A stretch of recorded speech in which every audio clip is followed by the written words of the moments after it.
అక్క 2024 వచ్చేస్తోంది అక్క. గుర్తుందా? 2023 ప్రిడిక్షన్స్ అందరం కలిపి చెప్పాం. అవును. చెప్పాం కదా, చెప్పారు, విన్నాం. గుర్తుందా? అవును. అప్పుడే 1 ఇయర్ అయిపోయింది అక్క. 1 ఇయర్ అమ్మ అయిపోయింది. బాబోయ్! ఎంత ఫాస్ట్‌గా అయిపోయిందో. 23 మాత్రం చాలా సూపర్ ఫాస్ట్‌గా అయిపోయింది అసలు. శతాబ్ది ఎక్స్‌ప్రెస్ లాగా. రైట్. 2024 వచ్చేస్తోంది. ఒక న్యూమరాలజిస్ట్ గా చెప్పండి అక్క, 2024 ఎలాంటి రిజల్ట్స్ ని ఇవ్వబోతోంది మనందరికీ కూడా? అలాగే ఏ గ్రహం చేత పాలింపబడేటటువంటి ఇయర్ గా పరిగణిస్తారు? ఎట్లా ఉండాలి? ద్వాదశ రాశులు అంటే మీరు సన్ సైన్స్ చెప్తారు యాజ్ అ న్యూమరాలజిస్ట్ కాబట్టి, సన్ సైన్స్ చెప్తారు కాబట్టి కొంతమందికి రాసులు తెలియవు. డేట్ ఆఫ్ బర్త్ ప్రకారం అంటే మంత్ ప్రకారం కూడా చూసుకుంటూ సో సూర్యుడిని ఆధారం చేసుకుని చెప్పేటటువంటి రిజల్ట్స్ కాబట్టి ఎలా ఉండబోతోంది 2024? ముందుగా ఏరిస్ అంటే మేషరాశి కదా, మేషరాశి కాకపోతే ఏరిస్ గా మనం చూస్తే ముందు అసలు 2024 సార్ ఈ 2024 యాడ్ చేసుకుంటే మీకు ఏమొస్తుంది? 2+4 మధ్యలో 0 యాడ్ చేసినా చేయకపోయినా ఒకటే కాబట్టి అలా మనం చూసుకుంటే ఏమొస్తుందంటే 8 నెంబర్ వస్తుంది. భయపడాల్సిన అవసరం ఏమైనా ఉందా? భయం ఏం లేదు. మీరు చక్కగా హోంవర్క్ చేసేసుకొని ఒక స్టూడెంట్ గా ఆలోచించుకుంటే హోంవర్క్ చేసేసి చదవాల్సినవన్నీ చదివేసుకొని స్లిప్ టెస్ట్ పెట్టని, క్వార్టర్లీ పెట్టని, ఇంకేమన్నా పెట్టని, ఇప్పుడు assessments exams quarterly half yearly కాదు, ఇప్పుడు అసెస్మెంట్స్ ఏమైనా పెట్టనివ్వండి, మీరు రెడీగా ఉన్నాను, సంసిద్ధంగా ఉన్నాను ఎప్పుడైనా ఎగ్జామ్ రాయడానికి అని అనుకుంటే మీకు అసలు భయమే ఉండదు అనమాట. అయితే ఇక్కడ సాటర్న్ ని మనము బాగా ఆయన మన మీద చాలా మంచి దృష్టి ఉండాలి ఆయనకి అనుకుంటే గనక ఎక్కడ కూడా ధర్మ మార్గాన్ని వదలకూడదు. ఎటువంటి పరిస్థితుల్లోనూ ధర్మాన్ని అంటిపెట్టుకొని ఉండాలి.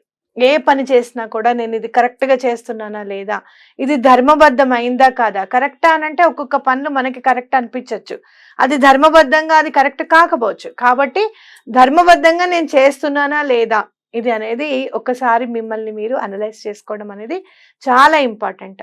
అలాగే భగవంతుణ్ణి వదలకుండా ఉండడం. అలాగే మనం ఎప్పుడు కూడా దత్తాత్రేయ స్వామి గురించి చెప్పుకుంటుంటాం. ఆయన గురించి ఇంకొంచెం విశ్లేషణాత్మకంగా మీకు తెలుసుకోవాలనే కోరికని మీరు ఎక్కువగా చేసుకోవడం. అంటే స్వామి గురించి ఏదో తెలిసిందిలే అన్నట్టుగా కాకుండా ఈసారి పారాయణ చేద్దాం, లేకపోతే ఈసారి స్తోత్రం చదువుదాం, ఈ సంవత్సరం మొత్తం దత్తాత్రేయ స్వామిని ఇలా కొలుద్దాం అని చెప్పి అనుకోవడం అన్నమాట. అంటే మీరు ఏం చేస్తారు ఈ 2024 అంటే రోజు చక్కగా ఒక ₹2 బిళ్ళ చక్కగా ఒక డబ్బాలో వేసేసేయండి. ఈ 2024 అంతా కూడా అందరూ లాస్ట్ డిసెంబర్ 31 దాకా మీకు ఏదైనా ఆడవాళ్ళకి అడ్డు ఉంది అన్నప్పుడు పక్కకు పెట్టండి. మీరు చూడండి ఒక డిసిప్లిన్ అనేది ఎట్లా మనకి అలవడుతుందో. అలాగే భగవంతుడు నేర్పిస్తాడు మనకి, నువ్వు ఇలా ఉండు, నువ్వు ఇలా చెయ్యి అని చెప్పి స్ఫురణకి కలగజేస్తాడు అనమాట. సాటర్న్ ఆ పర్టికులర్ ఇయర్ ని రూల్ చేయడం అనేది చాలా అదృష్టం మనకి. అవునా? ఎందుకంటే అసలు మీరు హోంవర్క్ చేసిన తర్వాత ఎంత చక్కగా కరెక్షన్ చేసి వెరీ గుడ్ అని చెప్పి చేతిలో పెడతారో అంత చక్కగా మనకి అలాంటి ఫలితాలని కూడా ఇస్తారన్నమాట. కాబట్టి ఎటువంటి పరిస్థితుల్లోనూ ఇదేదో చాలా భయంగా ఉంది అని అనుకోవద్దు. 8 అనేది ఇన్ఫినిటీ. సో మీరు ఎంత చక్కగా ఉంటే ఆయన అంత ఇన్ఫినైట్ గా మీకు డబ్బు కానివ్వు, లేకపోతే హోదా కానివ్వు, లేకపోతే మర్యాద కానివ్వు అలానే రిటర్న్ వస్తుంది అనమాట. What you give you will get return back with a huge applause. చాలా చప్పట్లు కొట్టి మరి మీ చేతిలో పెడతాడు సాటర్న్. కాబట్టి ఆయన గురించి మీరు ఏం భయపడాల్సిన అవసరం లేదు. అద్భుతం. సాటర్న్ గురించి, శని భగవానుడి గురించి ఎంత అందంగా చెప్పారు. చాలా సంతోషిస్తారు ఆయన కూడా.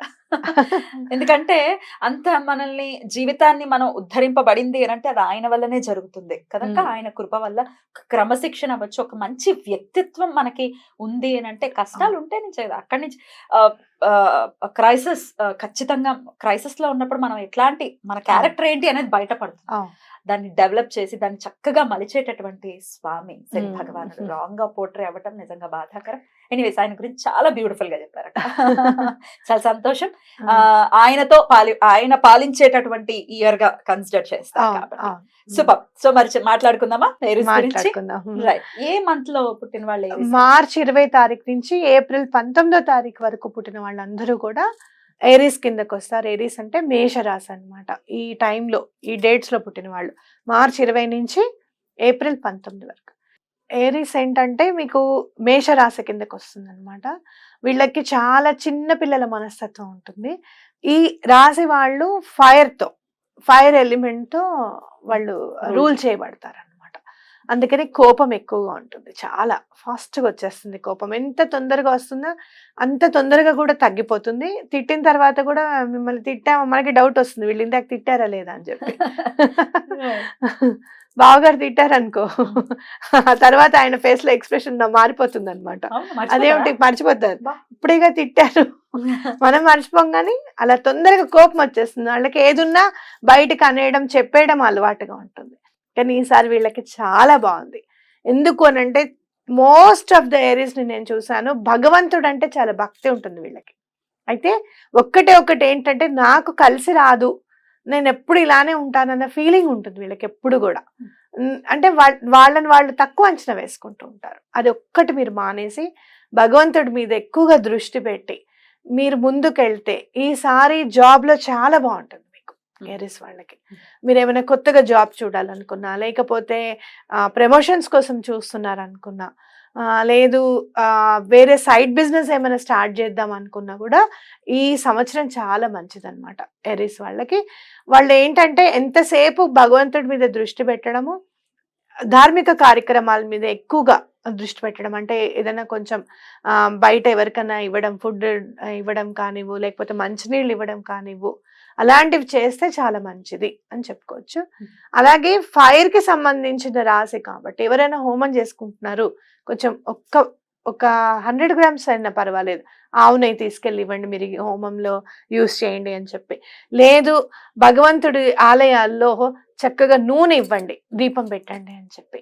తప్పకుండా మీకు మంచి జరుగుతుంది, ఆ నమ్మకం నాకుంది. ఈసారి మాత్రం ఏరీస్ వాళ్ళకి చాలా బాగుందనే చెప్పుకోవచ్చు. అద్భుతం.